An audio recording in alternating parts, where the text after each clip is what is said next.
Hello investor, Andrew here for Darkshore Capital. Today we're going to be taking a look at the Sulfuron Hammer, which is a two-handed weapon from vanilla World of Warcraft. It is created with blacksmithing, and most notably, it is required to create Sulfur's Hand of Ragnaros, a legendary that comes from vanilla WoW. The Sulfuron Hammer recipe, as you can see over here on the left, is quite extensive, requiring many materials which can be found in and around the Molten Core raid instance. The hammer itself is crafted at the Black Anvil, which is located in Blackrock Depths, and the recipe to create the hammer is also obtained in Blackrock Depths via a quest, which requires you to turn in one Sulfuron ingot to a quest giver in that instance. The market price of the Sulfuron Hammer, as with most items, varies from realm to realm. As you can see here, the minimum price I found was 32,000 gold, and the maximum price I found was 350,000 gold, giving us a mean of approximately 157,000 gold. The cost to craft was a little more self-contained, somewhere between 70 and 90,000 gold. But what I believe is the most important statistic you should be looking at as to whether or not you should craft this item is how many other people are selling this item on your server. If there are, on the high end, 12 people in the market already, you're going to have a very difficult time having any success selling this item. Again, the same information can be displayed with this scatter plot. On the x-axis you have the realm population, on the y-axis you have the market price of the item. And as you can see, the bulk of the prices fall within the 50,000 to 150,000 gold range. So I would suggest that you take a look at your server or servers before you decide to craft this, but that's roughly what you can expect from this item. Let's now talk about material acquisition if you're going to be crafting the Sulfuron Hammer. The Sulfuron ingot is a item that drops off of a boss in Molten Core called Golemag the Incinerator. You can see his location on the map below. I would suggest that you acquire most of these via the auction house, as the drop rate on this item is very low, somewhere between 10 and 37%. Dark iron bars are next on the list.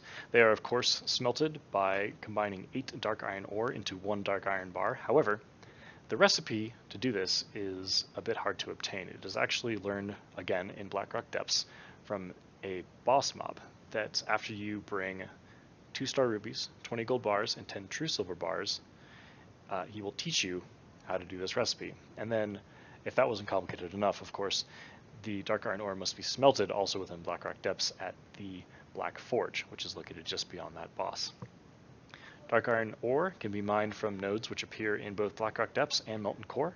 If you're going to be farming these nodes, I would suggest sticking mostly to Molten Core, as the Blackrock Depths nodes are fairly sparse and a bit more difficult to get to. The Arcanite Bar, despite its name, is actually an alchemy recipe.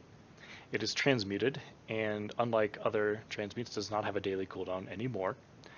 And since it is a transmutation, it is valid for the specialization that allows you to get multiple procs off of one cast. The items required to make one Arcanite Bar are 1 Thorium Bar and 1 Arcane Crystal. Thorium is very plentiful and rather easy to acquire, however, Arcane Crystals I have found to be often just completely sold out of the auction house. So I would definitely suggest keeping an eye out for these when they're cheap and when they're plentiful, because that'll be your biggest roadblock in crafting this item. The recipe for Arcanite Bars is not from a trainer, it's actually learned from a vendor item, and that vendor is located in Tanaris, specifically in Gadgetzan. I would recommend taking the Caverns of Time portal that's located in Dalaran to get there fastest. Essence of Fire is an incredibly cheap and incredibly plentiful item. If you're going to be running Molten Core at all, which I suggest you do, you'll have plenty of this, so I'm not even going to talk about it anymore. Blood of the Mountain is the next item on our list. It also drops off of mobs in Molten Core, specifically the Molten Destroyers. This is one of 2 lava giant models that appear in the instance, and like I said, it only drops off that one, so you want to make sure you hit all the destroyers. It also has a very, very small chance to drop off of dark iron ore nodes. However, you should not rely on this as a source. Finally, we have the lava and fiery cores. Both items drop off of trash in Molten Core. They are relatively cheap to purchase on the auction house as well. And if you're running Molten Core at all for some of these other materials, you're probably going to have plenty of these, so I wouldn't worry too much about getting them. Now let me quickly go over what I am doing personally to fuel my materials for this operation. I have TSM shopping operations set up for all the materials, not only just the materials to craft the hammer, but the materials to craft the hammer. So for example, I'm searching for Arcanite Bars, Thorium Ore, and Arcane Crystals, because I have the capabilities to turn all the base materials into the final product. I'm also running Molten Core on a weekly basis on as many characters as I can. This is a nice 2-for-1 for me because I am interested in getting the legendary items that drop from that instance as well. In fact, in the process of recording for this video, my warrior actually acquired the Eye of Sulfuron. Very happy about that one. Personally, I do not recommend running Blackrock Depths specifically for these materials. First of all, you can't get all of them from Blackrock Depths, and B of all, the ones that you can are relatively few and far between.